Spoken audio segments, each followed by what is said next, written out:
Well, hello. Thank you so much for being here. This is Christy with the Quantum Success Show, and I'm in the studio with the amazing, and I'm so excited to talk to him, Mark Gober. How are I'm you? doing well. Thanks so much for having me. Well, let me talk to you a little bit about Mark.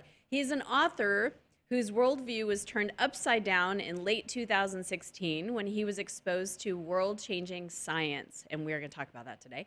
This science suggested that, contrary to mainstream assumptions, consciousness is not produced by the brain. Love that. After researching extensively, he wrote An End to Upside Down Thinking to introduce the general public to these cutting edge ideas, all in an effort to encourage a much needed global shift in scientific and existential thinking.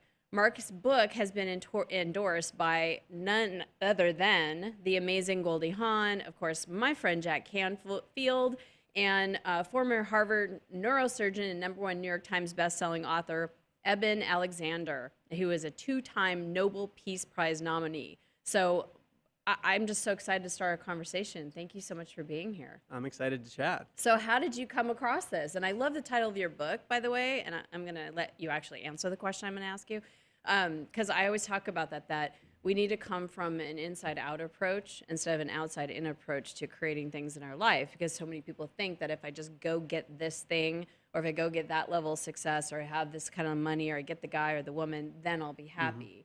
When it's an inside-out approach, you need to feel the success and then you attract. So I want to hear about what an end to upside down thinking is. Yeah, I think Share with us. we're on the same page. Perfect. But how I arrived at that idea was probably not a typical path.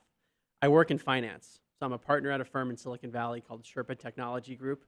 We advise technology companies on their business strategy and on their innovations. Prior to that, I worked in investment banking with UBS in New York during the financial crisis. So from 2008 to 2010 is when I was there. And prior to that, I was a student at Princeton University where I was captain of the tennis team.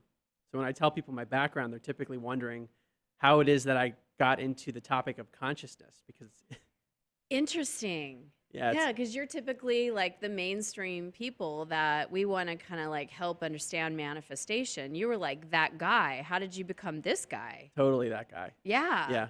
Okay. I didn't understand any of this other world. But it started about 2 years ago. It was late summer 2016. I was listening to podcasts, and a woman came on named Laura Powers, and she talked about psychic abilities and that she could talk to dead people and communicate with entities that are not physical and work with energy. And I was just listening to podcasts at that time for entertainment, and I drove to work, which is I live in San Francisco, and our office is in San Mateo, which is yeah. a long I used to live drive. there. Yeah, absolutely. So I would listen to podcasts in the car, and I was Time out, first of all. Want to say brilliant, because that's such a great success strategy. So instead of listening to the radio or listening to the news, you're listening to something that's going to fill your mind, expand you, and it clearly, obviously, that did. It helped. So you have all this time in your hands. You're using it wisely by listening to podcasts that elevate your consciousness. So yeah. Well, at the time they were primarily around health and business, so I wasn't looking for metaphysical podcasts. But I was listening to a health podcast that happened to have this woman, Laura Powers, who talked about her abilities. And I remember at the end of that podcast, she mentioned her own podcast called Healing Powers, where she interviewed other people that had similar abilities or had similar experiences that sounded totally crazy. So I said, oh, that's interesting. Why don't I just turn that one on in the car, because I'm looking for new things to listen to. So over a few weeks of listening to that podcast, I became really interested because I heard many people independently describe very similar things about consciousness, about survival of bodily death, about psychic abilities, just things that didn't make any sense to me. And at first it was just entertaining, but then I realized it got to a point where I was like, wait a second, how are all these people saying the same thing? Are they all delusional? Is there some conspiracy here? I'm really confused, because if this is real, then we have to rethink a lot of science. And then for me, I would have had to rethink my existence, because I was very much from the mainstream perspective on things. But the more I researched, and as I started to look into the actual science, and I saw studies from the US government, from Princeton University, from the University of Virginia, and beyond, I got really interested. And it led me down the research path for about a year, where all I did was research, because I had to understand these things. And it was just for myself. I had no plans of writing a book. I just wanted to understand, Because my perspective prior to getting into the research was a mainstream one, which says that I am conscious solely because of my brain. So right Mm-hmm. now I'm aware, your listeners are aware. Where is that coming from? I would have said, well, it's coming from stuff that's happening in my brain. There's complex stuff going on up here, and that's what's causing it. What I didn't realize is that there's a big question around that, and that has major implications for how we think about life and death, for example. Because if consciousness comes from the brain, then that implies when our brain turns off, when the body's done, when the body dies, then our consciousness is gone. So does life have meaning under that context? And I used to think this way. Yeah. Oh, I would say, well, something good or bad happens today or tomorrow. Does it actually matter in the end? Because eventually I will be dead and there will be no memory and there will be no emotion or feeling associated with whatever happened. So I thought life had no meaning. And I think that is what is implied by the conventional view that consciousness comes from the brain. Yes. So here I was challenging that very assumption. And I realized that all these abilities that I was hearing about, psychic abilities, even energy, communicating with the deceased, they all centered around this point. Is consciousness from the brain? Is it centered around the brain? Is it localized to the brain? So if the brain isn't producing it, what if the brain is like an antenna receiver or a filtering mechanism where the consciousness itself exists well beyond the body, but the body and the brain are picking it up? That is a totally different perspective on who and what we are. Absolutely. We go from being, my old perspective was, we're a body that has a consciousness, Yes. to the inverse, which is, no, we're a consciousness first and foremost, and I think this is what you're talking about, the inside out, that a consciousness that's experiencing the world through a body. Yes. Absolutely. This totally rocked me. I mean, it was not an easy transition. I get it. That happened to me about 20 years ago when, and it's been a process ever since. Mm-hmm.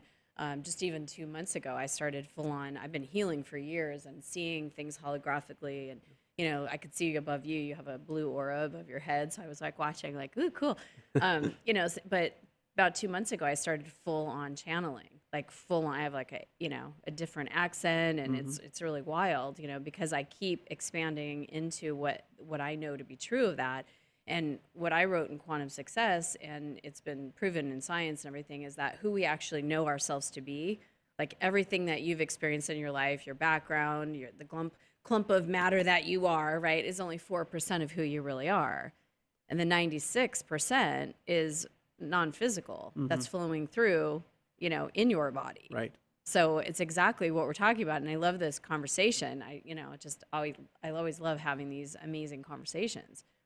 So I'm with you 100%. Yeah, Now I am. I wouldn't have been 2+ years ago. I agree. I had Jennifer Huff on the show a couple weeks ago, and she said, we have this conversation that, we're more physical than we are, or more metaphysical than we are, and than we are matter. And she was having a very high level conversation that she and I would normally get into. And I said, whoa. Most people don't think like that.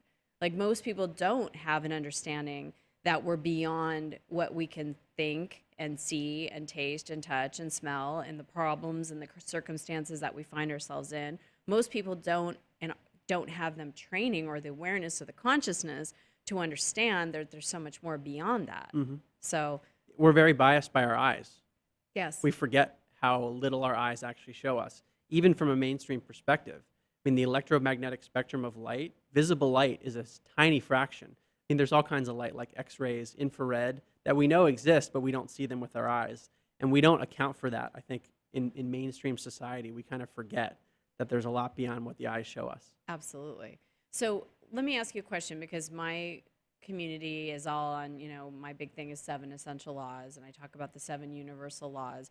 So this whole conversation on consciousness and even law of attraction, how does that fit now into your understanding of consciousness and how that plays out in your own life?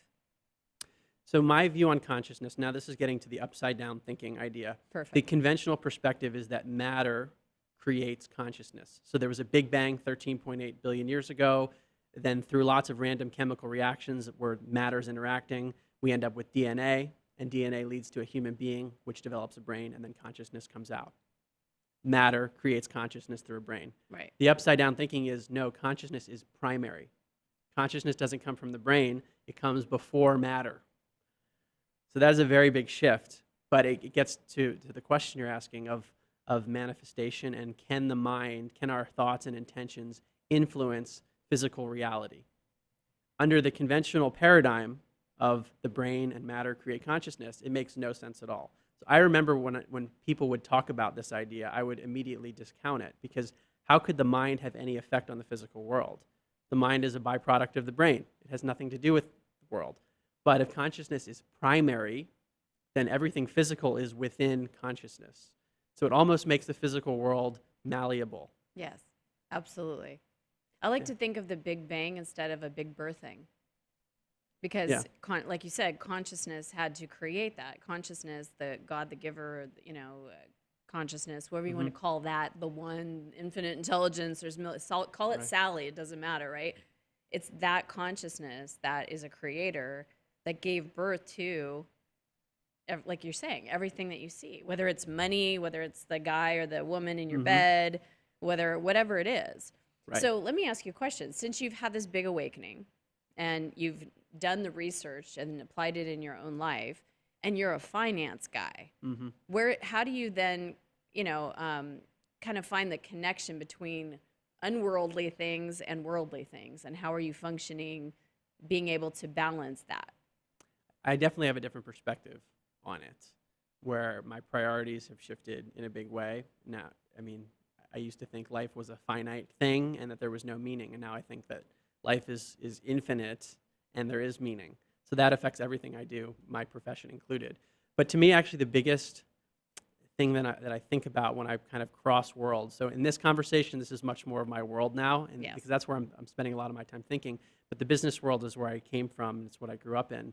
And that world just does not have as many of these kind of metaphysical elements to it. It's very cut and dry. And especially being in New York and investment banking during the financial crisis, I saw a part of society that I think really needs this message. Absolutely. So that's one of the reasons I decided to write a book after researching these topics for a year. Originally, again, it was just personal interest. But I saw that there was a need for a bridge. So that's how I'm looking at it, where I think we still function in this society, and I have a career in business. So I'm doing it there, and we serve clients. So it's helping the world function in certain ways. But I also think it's important to be a bridge, because these ideas about reality are ultimately applicable to everybody. And everything, because they're And universal. everything. Yeah, absolutely. So let me ask you this, especially since you were in there during the time where a lot of people were in lack. The country's mentality, mass consciousness was in that space of lack.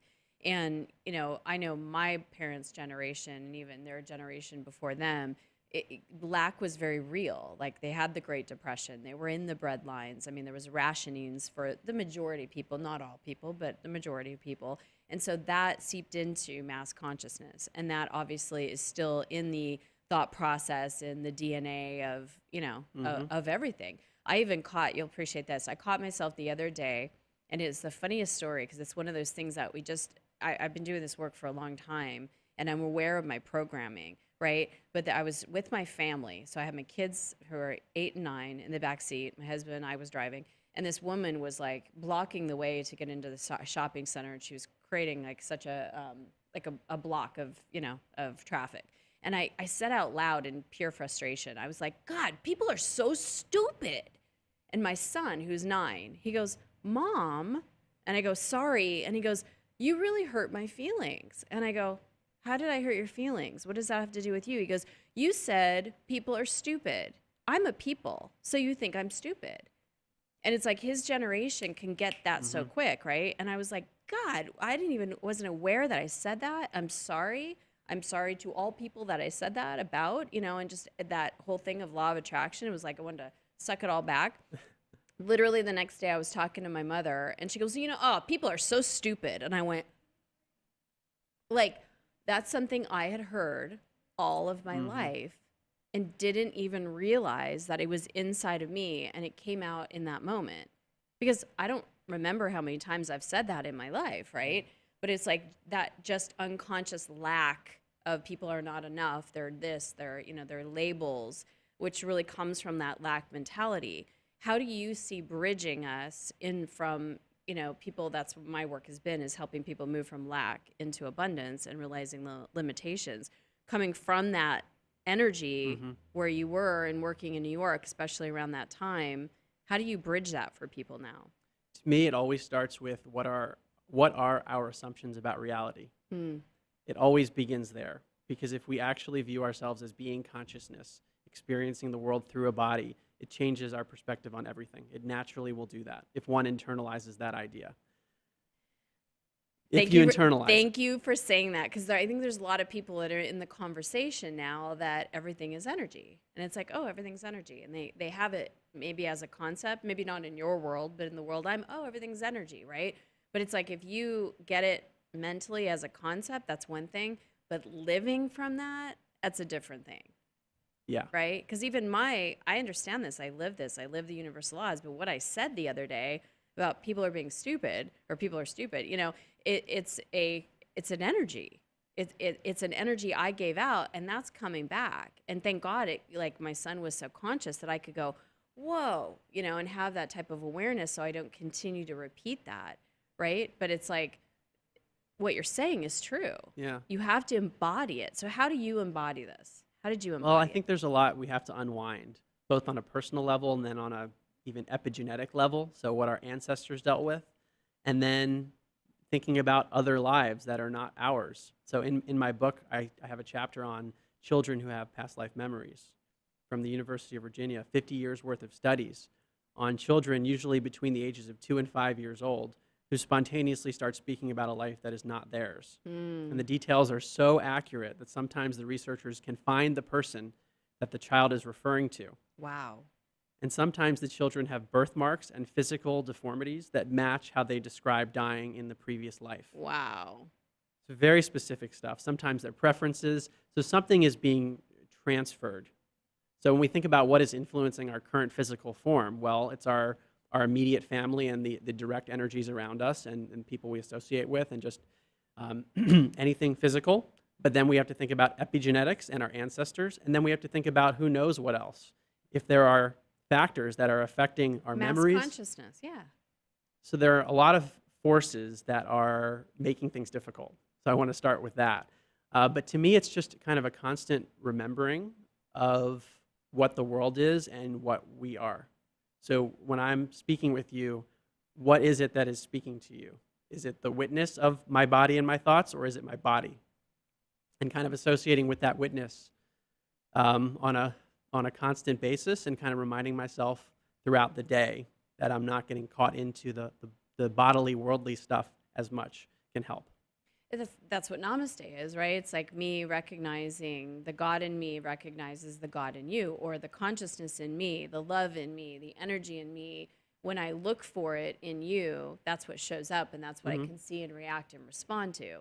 But if I'm coming from me as a woman, in my limitation or in my mind, and my mind might be telling me what I should be eating for lunch or what I shouldn't have said yesterday or why did I do that, or, all the things that our minds kind of, create a monkey kind of situation. We're not relating at that level. Yes. Yeah. So the question is, how does one get to that point of even accepting those ideas? Because again, I would have turned the TV off a long time ago. So at least for the where a lot of the community that I came from, how they think about things, what I found is very evidence-based. So what I tried to do in my book, An End to Upside Down Thinking, is to provide so much scientific evidence from a diverse set of backgrounds where it gets to the point where it's impossible, I think, to reconcile the old worldview that the brain creates consciousness when you've become exposed to all this evidence. And the children who have past life memories, which I think is really compelling on its own, that's one chapter. And then there are chapters on telepathy and psychokinesis and near-death experiences. When you put it all together, I think over time it kind of unwinds the old conditioning. Beautiful. At least that's my strategy from kind of an intellectual standpoint. Yeah. I think the best way to do it, though, it seems, is when people have a direct personal experience.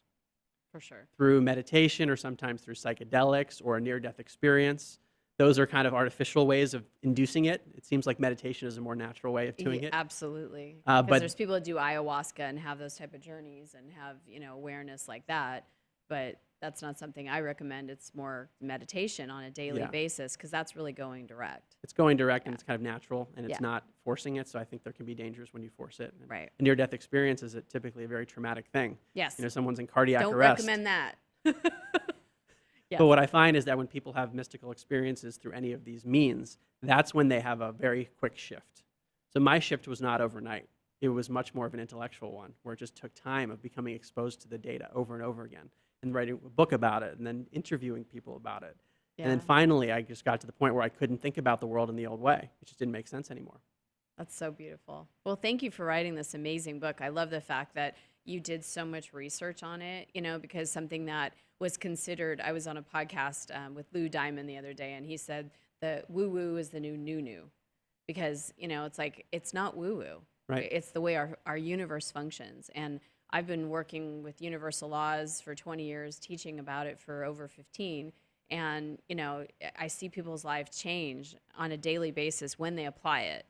When they say, God, people are so stupid, and then they stop themselves and change that, because I'll never say that again in that way, because I had awareness that I never knew that was there before. And it's really about every time you have a level of awareness and you have that level of shifting. I always say it's like once you birth a baby, you can't put the baby back, right? It's like once you have that opening, even if it's just a slight opening, a thought change, a belief change, your consciousness opens up. Absolutely. And that was my experience. It's sort of like you can't unhear something. You Yes. can't unsee it. And that's why I said, okay, I need to write a book about this, because this could open up a lot of people. And in the world that we live in today, I think the problems we see when we turn on the news are not political problems. They're not problems about violence per se. The deeper problem is a misunderstanding of reality. I agree. Right? It's the belief that we're finite beings and that we're separate from each other. I think what the science is suggesting is that we're not finite and that we are connected in ways that we don't see.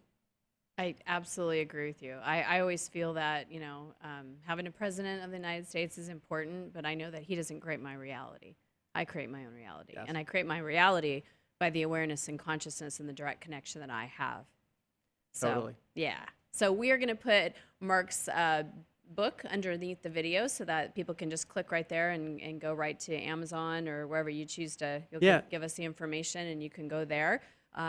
Where else? Anything else that you want to share about the book? It's actually called The End to Upside Down Thinking. Highly recommend. I'm going to pick up a copy.